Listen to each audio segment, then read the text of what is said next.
You're listening to a CNA podcast.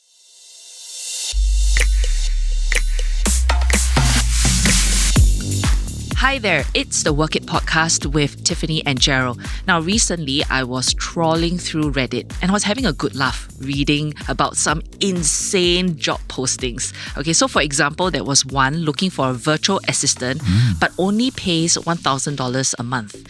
And the caveat is that you're not allowed to have a side job which distracts you from giving this role your 100%. And then there's the issue of fake job listings. Have you heard about that, Gerald? Fake job listings. You're not talking about the scam kind, right? No. Yeah. So what I will term them as maybe insincere job postings. They're posted, they're listed on job portals, but the employers are not really genuine about hiring. Yeah. So sometimes they could be like fictitious jobs posted by recruiters just to build their candidate pool. Or sometimes they're doing market research on salaries. They could be, companies checking out the market for talent before they decide to relocate here. Of course, we also know that some companies, they just post the job ads for the sake of posting. Yeah. Yeah, because they already pre-identified somebody already and they're just letting the posting go up there. So in fact, I think a survey by Resume Builder, this is a career site, they said as many as 4 in 10 companies said that they posted a fake job listing. This is something that I'm sure a lot of our listeners out there would be very keen to know. Yeah. Like, how do we differentiate between a job posting that is sincere and one that is just there to collect resumes or collect information? So what are some red flags that we can look out for when we read job descriptions? So we are very happy to have in the studio with us Han Lee. He is Director of Executive Search Firm Lico Resources, and he's here to give us some tips. Welcome. Hi, good morning, everyone. So Han, I want to ask you, have you encountered any of these kind of absurd job listings before in your line of work? Of course, I've seen it many times actually. I mean, our job of line is really read the job description from a client or so, and sometimes you have to really stop yourself from having a laugh. Like I wrote about a post a few weeks ago, talk about when I see the job description, I was asking myself, right, is this for real? How am I going to find someone for this client when you look at the job description like that? So it's not so much of a scammer. Yeah. I think a lot of time it's a wish list they want to have for this perfect candidate. And I think underneath, they also know that it's probably not going to happen. But it's more like trying to cast a wider net, attracting more people to apply for the job. But I think most of the time it's probably counter-effective because the great candidates might be looking at the job description thinking that, hey, I only tick like 70% of the boxes. But I don't want to fail myself for a job, right? So I don't apply because I don't have the rest of the 30%. But the reality is that 30% can be just a good to have. Okay. But in job description, you don't really list it in the way that this is the one I must have. This is the one I'm really just okay to not have, right? Yeah. So that's becoming a problem for the job description. Yeah, I agree. Nobody puts up a section that says this is a must-have and then the nice-to-have.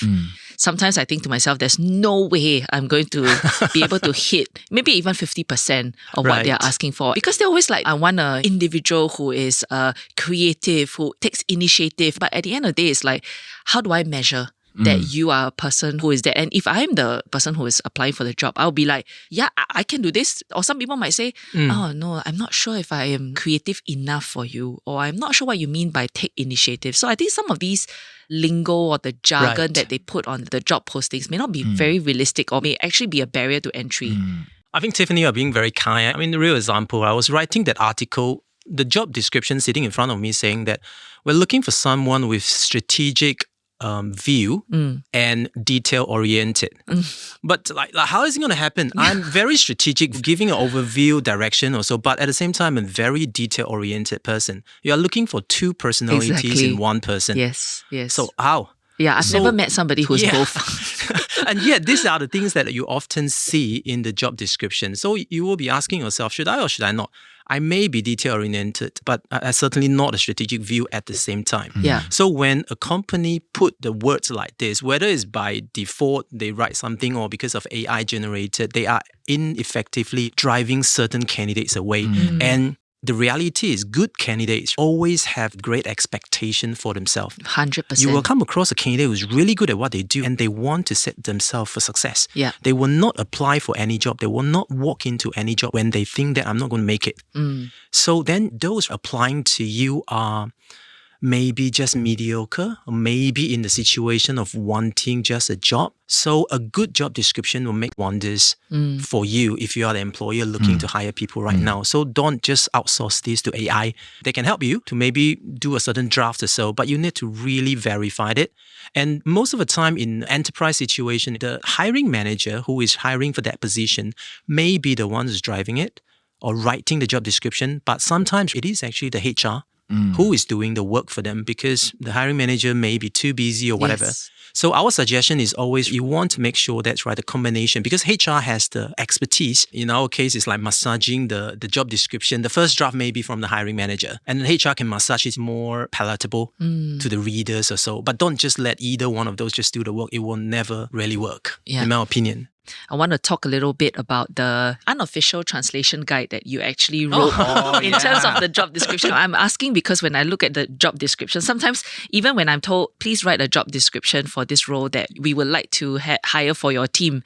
And I'm just like, I don't know. So for example, when somebody says fast-paced environment, what does that mean?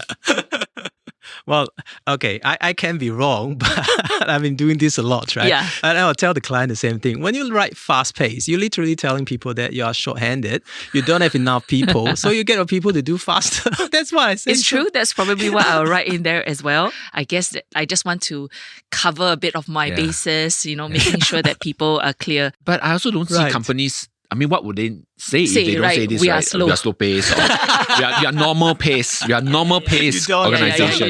You don't. Every company these days you expect to see fast pace somewhere. Yeah. Either in the first line or the last line. So that's the first thing I tell my client. You put fast pace, candidates look at this. Then what do you expect? You're going to lose some candidates. So you write a job description trying to attract more candidates, right? Yeah. So it's counterintuitive. So why do you put it there? I mean, you might also want to sieve out the people who are slower paced. You know what I mean? Like they're naturally used to the chill vibes. I don't know, Tiffany. You see, if I'm not a very fast person, when I see the fast pace, would I still click yes? Depending on my situation, well, then right? buyers beware, right? Then I'm telling you that I already told you this is a very fast-paced environment. So when you come and join me, don't be a snail about this. See, I would write that in the job description so I can sieve out people. There's a valid point there, but I think the reality is out of 100 applicants, if you can get 5 people out of the 100, you consider yourself lucky. But you're right, like the fast pace, then competitive salary. Tell me, what does that mean? Yeah. In my version, that means I can't pay you good enough, so I'm just only competitive in a sense. So, I mean, the reality I might pay you like lower than market average. I might pay you lower than market average, or at the best, I pay you just market average. I mean, if I'm the best paymaster in the market, why would I put it there? Yeah, that's true. It's just unnecessary. And it's not a selling point. Okay. People think that competitive salary is a selling point. I can't see it. Okay, we get this a lot as well. Self-starter. Yeah, like the sourdough. Yeah, what does self-starter even mean? Rise at the right temperature if you feed me well. Meaning that's right, you come on board the first day, go bring me the revenue or whatever things I get you to do. So effectively telling the candidate, you need to grab it all by yourself. I don't have enough time to train you. And then you have to rely on yourself to do that. That's a self-starter in my opinion. Like what you say, a shower door, right? You leave it there for it to do whatever works. I'm not there to teach you. Yeah. If not, then my selling point will be we have the effective training system set up. We have the guidance systems. That is a selling point. Self-starter is not a selling point. It's quite the other way around. Yeah. Last one, things like 5+ years of experience or 7+ years of experience. Tell me, is it true? Do I really need exactly what they say? The short answer is no. Okay. You don't really have to be 100%. And you talk to any headhunters out there, the first thing that we do when we talk to the client is to take their job description and then strike it back. My question to my clients would be, so what is absolutely necessary here? What is good to have? That is a rookie 101 for all the recruiters, really, because everybody knows that the job description is a wish list. Because there is no 100% perfect candidate. So if you look at the job description, if you see that you have about 60 or 70% that can fit into this job, doing what they do or so, just apply, go ahead. Because chances are the rest of the 30%, 40% that you don't have is just good to have. Okay. And I can say for most of the companies, they will be willing to train and guide certain people. I don't think they are in a fairy tale land and thinking about always get the 100% candidates. They don't. But I also think most of the clients, they are not ready to just take on anyone without the essential skill set that they need for that particular job. So the short answer is yes, just go ahead and apply if you think that you've 70%, 60% matching of the job description. You are fine to go. Okay. So far, we've been talking about the job description, the way it's worded. It alienates some deserving candidates from applying, right? But at least the employer is still sincere about hiring. So they write a really unrealistic job description. How about job descriptions that are not sincere about hiring? They are just there to collect information. Sure. Because I've heard from many individuals, many clients, when they apply for a job, they don't even know whether it's real. They said, I applied, there's no reply. Yeah. And I keep seeing this job being posted over and over again. Yeah. Right. So there's a possibility that they haven't found a perfect candidate. Right. There's also a possibility that they're just there collecting information. Yeah, Right. I don't understand this collecting resumes. What does that mean? Why do companies do that? Well, I think there are many reasons why the company will want to collect the resume. One, it's probably because the headcount is not there yet, but they want to start collecting now. And when the headcount is ready, they can start interviewing. A lot of time they interview even before the headcount is granted because they think that they will get the headcount. Right. So then I'll start interviewing, I will start running all the necessities. And I've even come across a situation that, okay, this is the candidate we want to hire, but we can't do it now because the headcount is only ready in July. Were they very upfront with the candidate? Sometimes yes. Unfortunately, sometimes no. But you see, in a legitimate situation where the company genuinely wanted to do it, right, there are ways to overcome this. For example, if now is May, my headcount is only ready in July, I will give you an offer letter right now. But you only starts from July onwards because some organizations, they are very strict in their headcount planning, which is nothing wrong with it. Yeah, because it could be a new financial year. Absolutely, new financial year, and I will not warrant anything before that or so. But I'm legitimate in having this headcount right now. So that's okay. But there are times like what Gerald mentioned, people just wanting to get the resume to understand what's going on in the market. Worst, you are actually interviewing candidates trying to get a market info for your business purposes, but you have no intention to hire people. That is real. The listeners like can't see your face, Tiffany, but I know. My eyes are like wide open and Gerald is like, yep, I've heard of these very unscrupulous means, but that's terrible. Yes, unfortunately. Okay. I even come across the client asking for the client list from the candidate and then just never hear from them again. I mean, there are people like that. So it is true that as a job seeker, you probably want to be a little bit more careful about what you encounter. But to answer to Gerald's question, how do I see from a job description alone? Yeah, whether is it possible? It's difficult, but there are common things that maybe you can look at. For example, if a job descriptions are all about telling you all the benefits about an organization, our culture are great. We have a morning yoga classes with the free, smoothies or whatever. But it's very little about the actual job. And I will ask myself, right, then is this for real? Company hire you, pay you the money for the content that you're going to produce for them, not to get you to enjoy the yoga in the morning. I find it quite funny. But then that's one. So there are certain cases where if the company says in the job description that the role may evolve when the company grow. Yeah, what does that mean? Yeah, I mean, when you're a startup situation, you're really in the growing mode. Maybe you just get a funding from a VC or so. You just hire the right talent. Then there are many positions that you can actually allocate them to. So that it's real. But in other circumstances, if you come across a phrase like this in a company that doesn't associate to this situation, then you ask yourself, what does it mean really? So you're hiring people with any potential, walk into any role itself, right? That is a big question mark to me. Another example can be the company say we're hiring across multiple levels. Yeah. And we will match based on your experience. What does it mean really? Yeah. So a real example, a candidate walk into the interview for a sales director position. And then the company asking all those questions about sales strategy, your go-to market, a typical question for a sales director. And at the end of it, they are thinking about, we might just need a sales manager. Are you open to consider if it is a sales manager position? Then you will be asking yourself, is it even possible for a company to eye for a sales director, but they are actually thinking that I might just need a sales manager?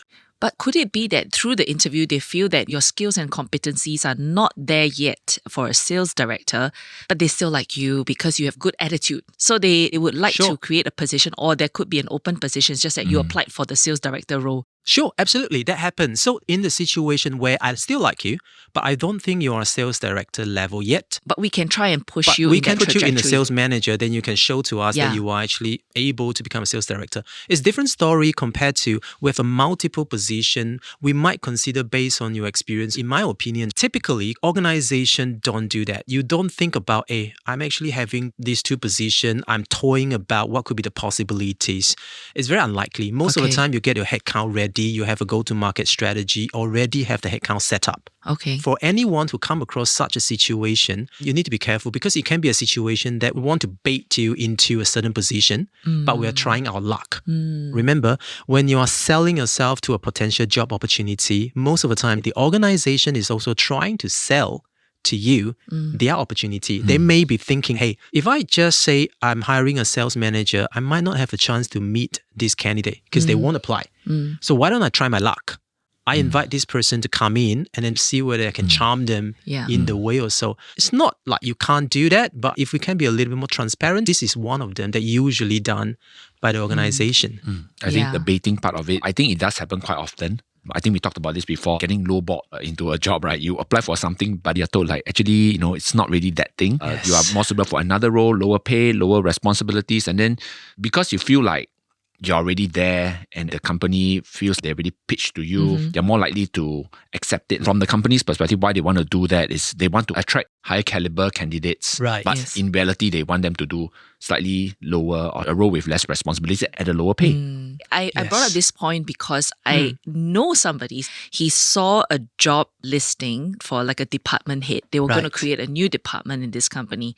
He saw the job listing, he applied for it knowing that he didn't have the skills to do it. But he really wanted to join the company. And during the interview, after maybe about a good half an hour, they did tell him, look, you and I both know that you're not at that skill competency yet. They were very upfront with him and said, actually, we would really like to hire you, but not at this job position. So in that case, would you mind waiting until we basically hire your boss? And this person was like, yeah, I don't mind waiting because I really like your company and I would like to work for you. So he signed an offer letter and waited for about 4 months. Eventually, did it work out? It did work out, but it all sounded pretty scammy to me at that point of time. I mean, just thinking, now having this conversation, I'm just thinking to myself, I'll be like, please do not sign that contract because we don't know 4 months later what's going to happen, right? But I think in this particular case, it kind of worked out. And I'm sure like when there are new departments, new teams formed, there's going to be multiple positions. If the employer's upfront and sincere about it, it's still not so bad, right? But it can go the other way where the company didn't have any intention of hiring so many and they're just trying to bait you. So that's a totally different intentions altogether. Sure. So I think going in also knowing that you're not desperate for this allows you to go, you know what, can I wait 4 months? If I cannot wait 4 months, then I'm going to go and find something else. But your friend probably didn't know that it's going to be 4 months as well. No. They probably left it hanging, right? Exactly, yeah. But in the case of your friend Tiffany, if I'm the one talking to your friend, I'll be telling your friend that you still need to be a little bit careful. One, you really don't know what's going to happen. You don't know who is going to be your future boss. Someone you might or might not like. There is a period of gap here. Then you just wait. That means that 4 months period of time, you can't do anything. So it's a commitment from the candidate that you surrender a lot of control in the process. There's nothing much you can do. Whereas from the employer's perspective, there are a lot of things that they can do. I'm actually secured commitment from a candidate. So it's only one side winning, not the win-win situation that most of the time we're trying to achieve. In this case, I mean, it's the legitimate case, but just very dangerous case for the candidate. If, let's say, I know that this job listing is not real, the kind that I've gone for the interview and I know they're not very sincere in listing, and then I go back to, let's say, LinkedIn or all the job portals and I keep seeing the same listing over and over again. Is there something that I can do to maybe warn other potential job seekers? So you see the My Career Futures portal initiated by the government. If you post a job, you cannot repost it more than 2 times. So they're trying to restrict in that way. They're coming up with a very good initiative now, trying to encourage whoever advertising it to give the response to the candidate, because ghosting is a huge problem, right? Yes. Most of the time you hear, I apply, I don't hear anything. So they're trying to give you a very good view about, is this the employer that usually gives response to the candidate? How often they come back with the response? And then from the employer's perspective, all you do is really just a few clicks on the system itself. So I think it's a very good initiative.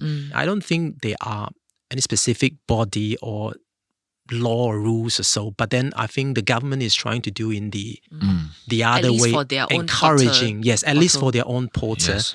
But ultimately, when it comes to the job seekers, I think the better way to do, in my opinion, is to equip yourself with the knowledge, and better still, knowing what to ask is fundamental. For example, when you see the job description is too good to be true, ask the question, what is the job responsibility for this one? What is the expectation? You are asking for a project director. How big is the project? How big is the scale? How many people? Asking the right question throughout the process, it's fundamental. And if I use the case of your friend just now, Tiffany, not being seen that you are desperate, because when you're in a desperate situation, you're probably not going to get a very good bargaining power in that sense.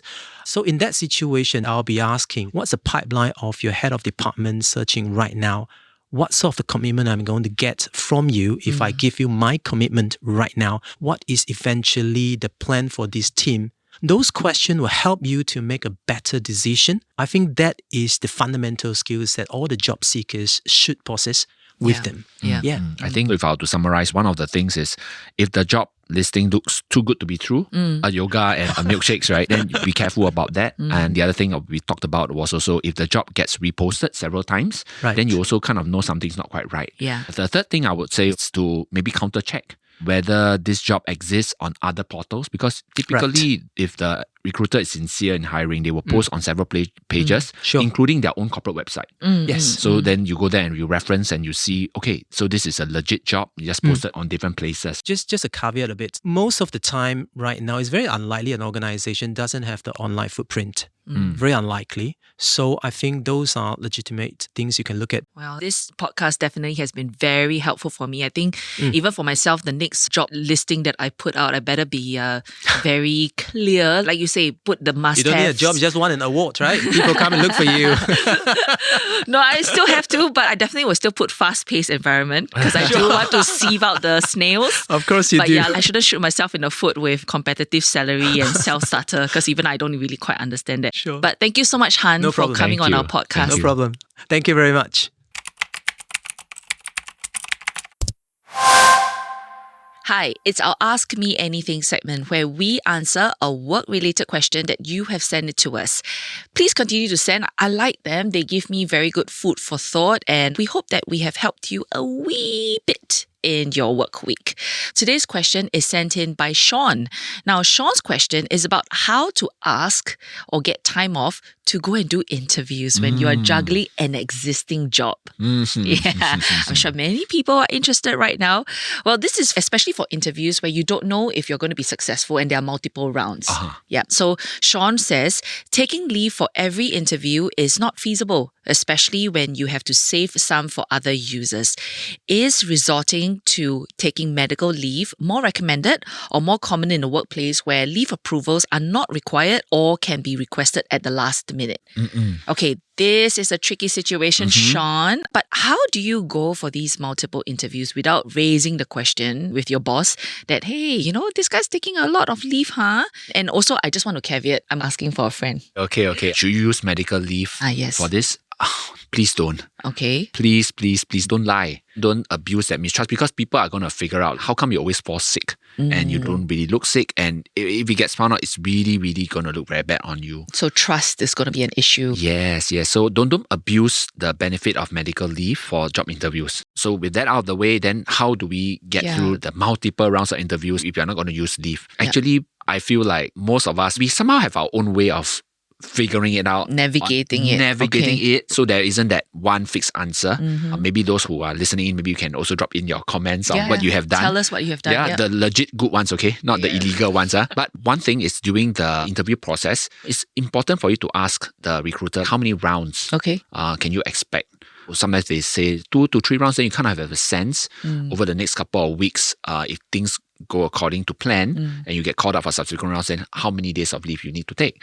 You might not want to take full day leaves. Oh yes, if you have the option of taking half day, why not, right? You can take half days. You could also ask some of these interviews, are they online or offline? All right, I know some of the people are going to wonder, hey Gerald, but if you are online and then your boss Zoom calls you, or rather your working hours, and isn't this like eating into the company policy? You're not being a good employee, you're taking your time off. I mean, this is where the grey area happens. Ideally, the new company would be nice enough to ask you to maybe come down during lunch hours or after office hours for an interview. And that's a possibility as well. If that's an option, you can consider it. But as a job seeker, right, I'll be wondering whether the person has eaten lunch. Why should you care whether the interviewer because a hungry person interviewing you is not good. It's going to make proper assessment because not enough blood sugar to the brain. Yeah, so usually if it was up to me, right, I would probably say maybe just after lunch hour.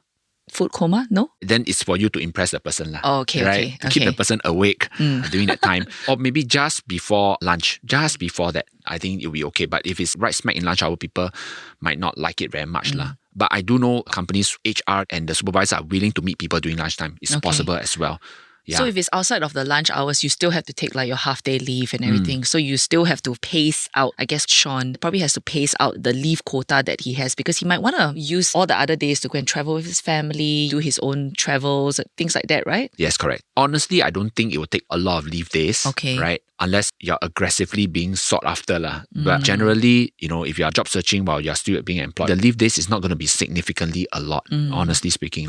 But you do need to manage. If today you're really saving up that leave for other things, then you do need to plan a little bit. And what we said earlier, asking for the number of days, number of rounds that you need to have.